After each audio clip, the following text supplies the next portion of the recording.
Le caméraman répétait sans cesse. Ralentis, stabilise, encore une prise, tiens bon. Je maintenais l'hélicoptère stable au mieux et je ralentissais considérablement. Ça prenait trop de temps et soudain...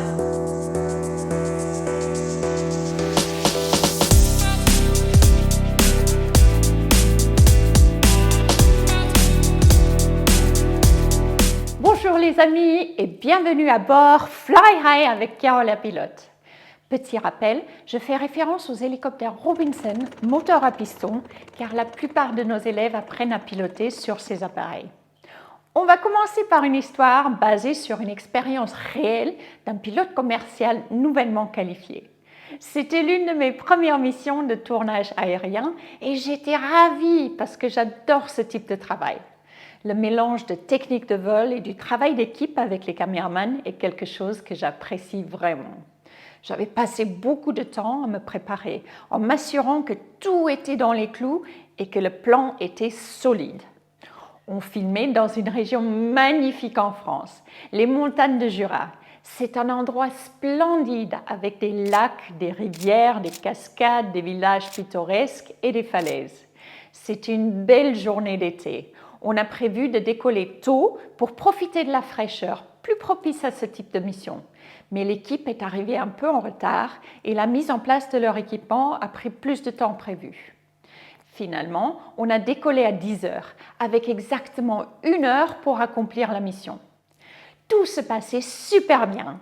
En général, j'évite le vol stationnaire hors effet de sol qui a besoin de beaucoup plus de puissance moteur. Je préfère voler à une vitesse de 30 à 40 nœuds pour des prises de vue statiques pour limiter le besoin de puissance. C'est une vitesse sûre, suffisamment lente pour les caméramans et ça leur convenait parfaitement. Je surveillais l'heure et il était temps de rentrer. En tant que pilote pro, tu sais que chaque minute est comptée. Sur le chemin de retour, nous avons survolé une cascade particulièrement magnifique et l'équipe a décidé de capturer une dernière prise de vue parfaite. Il fallait la réussir du premier coup parce qu'il n'y avait pas de temps pour un second passage. Le caméraman répétait sans cesse « Ralentis, stabilise, encore une prise, tiens bon !» Je maintenais l'hélicoptère stable au mieux et je ralentissais considérablement. Ça prenait trop de temps et soudain, heureusement, j'ai interrompu la prise de vue et je suis ici pour vous raconter l'histoire. Nos objectifs aujourd'hui sont de comprendre ce que c'est les RPM, reconnaître l'importance du RPM, apprendre ce qui se passe en cas de RPM trop élevé ou trop bas, savoir comment éviter les changements involontaires du RPM et savoir quoi faire quand les choses tournent mal. RPM, ou tours par minute, mesure la fréquence de rotation qu'on appelle aussi le régime. C'est essentiel dans les hélicoptères, tant pour les performances du moteur que du rotor. Le tachymètre du Robinson R22 est très visuel. Il y a 2 valeurs affichées. À gauche, le régime moteur et à droite, le régime rotor, exprimé en RPM. Le RPM moteur est plus élevé que celui du rotor, donc les deux sont affichés en pourcentage pour les aligner visuellement et faciliter la surveillance. Voici ce qu'il faut savoir sur les plages de RPM. Avec puissance, le régime rotor et du moteur se situe entre 101 et 104%. Sans puissance, donc en autorotation, le régime rotor est de 90 à 110%. Comme vous pouvez le voir, pour des opérations normales, le RPM de l'hélicoptère reste dans cette petite zone verte avec des marges d'erreur incroyablement étroites.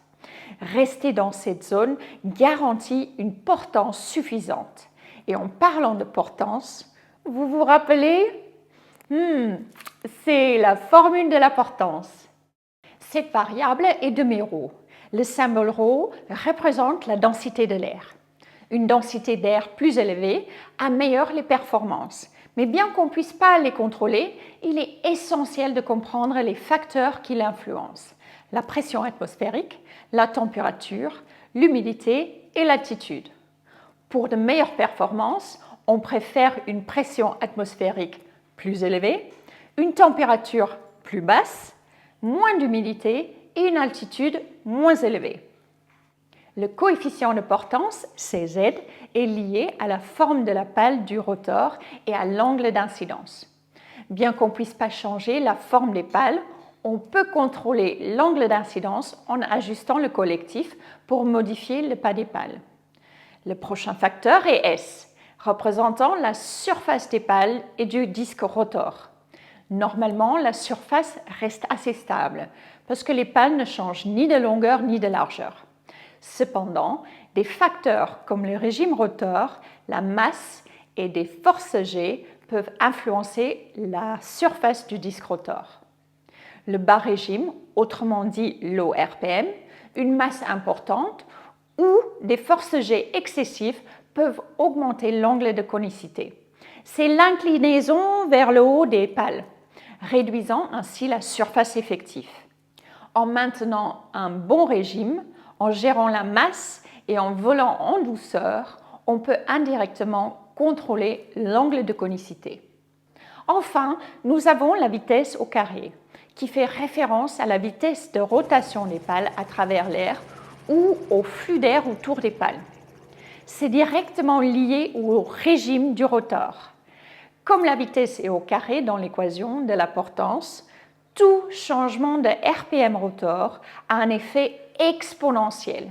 Par exemple, doubler le régime du rotor quadruple la portance et réduire le régime de la moitié diminue la portance à un quart seulement. Comme nous l'avons vu plus tôt, réduire le régime ou RPM peut augmenter l'angle de conicité, réduisant ainsi la surface effective. Ça peut également entraîner une augmentation de l'angle d'incidence due à l'affaissement de l'hélicoptère et l'air qui remonte rapidement, et ce qui peut être aggravé par le fait de lever le collectif et même provoquer un décrochage. C'est pourquoi le régime ou RPM est le facteur le plus déterminant dans l'équation de la portance. Maintenir un régime constant assure des performances optimales et la sécurité tout au long du vol. Il existe 3 méthodes principales pour maintenir un RPM stable. On peut ajuster la poignée de gaz manuellement. Le corrélateur est un mécanisme qui relie le collectif au gaz, ajustant automatiquement la puissance lorsque le collectif est levé ou abaissé, en agissant directement sur le carburateur ou le bloc à injection. Ce système est assez précis, mais nécessite encore des ajustements fins. Pour ça, on a le régulateur ou gouverneur. C'est un dispositif électronique qui détecte le RPM du rotor et du moteur et ajuste automatiquement les gaz pour maintenir un régime constant. Le gouverneur est actif entre 80 et 112%. Bien qu'il soit très efficace, il est essentiel de savoir comment contrôler manuellement les RPM en cas de panne. Une panne du gouverneur peut entraîner des fluctuations erratiques du RPM, avec un risque de sur-régime ou de sous-régime. Les symptômes sont des fluctuations du RPM sans correction automatique avec un gouverneur qui a cessé de fonctionner, ou des mouvements erratiques de la poignée de gaz ou du RPM sans intervention du pilote. En cas de panne, saisir fermement la poignée de gaz, désactiver le régulateur et terminer le vol en ajustant manuellement les RPM. Les erreurs de pilotage peuvent également provoquer des fluctuations des RPM. Parmi les erreurs courantes, on a démarrer le moteur avec les gaz ouverts, confondre le sens de rotation de la poignée de gaz, surtout pour ceux qui sont motards, car les mouvements sont inversés. Saisir trop fermement la poignée de gaz, ce qui peut empêcher le gouverneur de fonctionner. Couper accidentellement le régulateur. Mal gérer les RPM pendant les autorotations, surtout à l'entrée et lors du chargement du disque rotor, ou encore demander plus de puissance que disponible. Soyez particulièrement vigilant en haute altitude, par temps chaud et ou avec une charge lourde. Notez également que le régulateur est moins efficace en haute altitude et nécessite un pilotage souple pour maintenir un RPM stable. Un surrégime du moteur peut entraîner de graves dommages, notamment un désalignement du fan wheel, le ventilateur de refroidissement, que les pilotes peuvent facilement repérer pendant le prévol. Des rayures sur les cylindres, une détérioration des tiges de poussoir, des segments de piston et du vilebrequin, ainsi que des dommages au magnéto. Un surrégime du rotor peut également causer des dommages importants, comme un stress excessif sur les pales, dégâts au roulement des spindles des pales, détérioration de l'arbre de transmission ainsi que des boîtes de transmission du rotor principal et de l'anticouple. Ces réparations sont coûteuses et plus gravement, elles peuvent compromettre la sécurité du vol. Low RPM ou bas régime rotor est dangereux quelle que soit la vitesse de déplacement de l'hélico. On a vu qu'une baisse de régime rotor peut diminuer la surface effective et entraîner une augmentation de l'angle d'incidence, qui peut être aggravée par le fait de lever le collectif et donc risquer le décrochage du rotor. Les Robinson Safety Notice 10 et 24 expliquent ça très bien. Pour aider à surveiller le régime rotor, un voyant lumineux et une alarme sonore se déclenchent lorsque le RPM tombe en dessous de 97%. En cas d'alerte, il faut immédiatement baisser le collectif, ouvrir les gaz et mettre du cyclique en arrière si on vole vers l'avant afin d'augmenter à nouveau le régime rotor. Voici quelques exemples réels. Il est intéressant d'observer les paramètres lorsqu'ils sont disponibles et de voir et entendre comment l'hélicoptère réagit à un faible RPM. Attachez vos ceintures, c'est parti!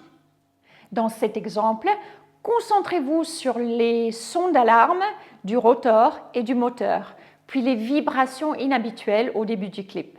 C'est seulement vers la fin, quand l'hélico est près du sol, qu'on peut apercevoir le tableau de bord.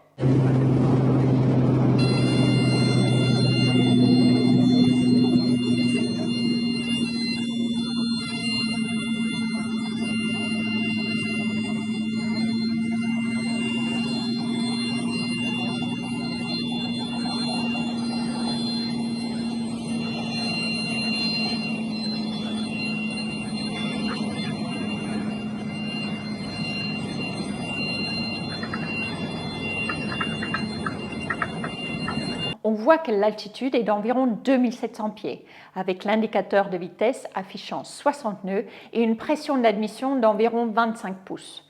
Le RPM est descendu extrêmement bas, en dessous de 70%. Selon Robinson, un décrochage du rotor peut se produire à 80% de RPM, plus 1% par tranche de 1000 pieds d'altitude.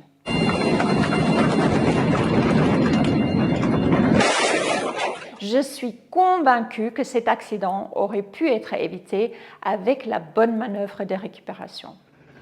Malheureusement, dans ce cas, on ne peut pas distinguer les instruments.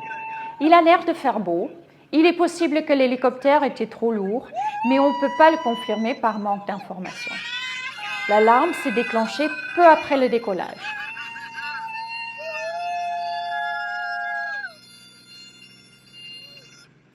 S'est arrêté pendant quelques secondes, puis a repris.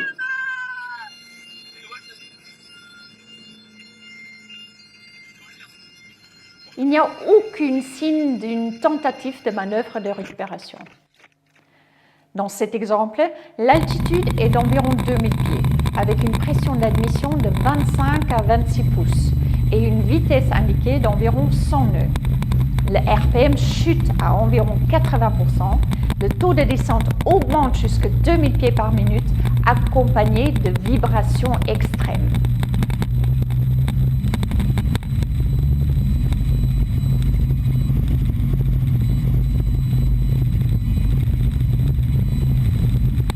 Le RPM a été récupéré juste à temps, pendant l'approche pour l'atterrissage, avec la mise du cyclique en arrière,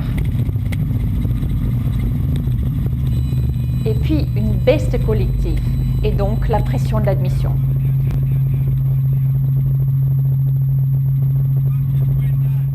Ici, Il s'agit d'une tentative d'atterrissage sur une montagne à environ 5000 pieds.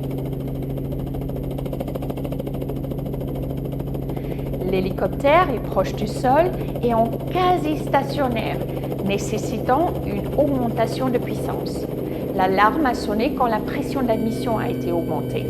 Au lieu de forcer l'atterrissage, la décision d'abandonner a été prise, le collectif a été baissé et le RPM a été récupéré. J'espère que vous comprenez maintenant mieux l'importance du RPM et pourquoi il est crucial pour votre survie. Cette vidéo sera également disponible sur nos chaînes anglaises et espagnoles. En attendant la prochaine vidéo, fly safe et souvenez-vous, le RPM, c'est la vie.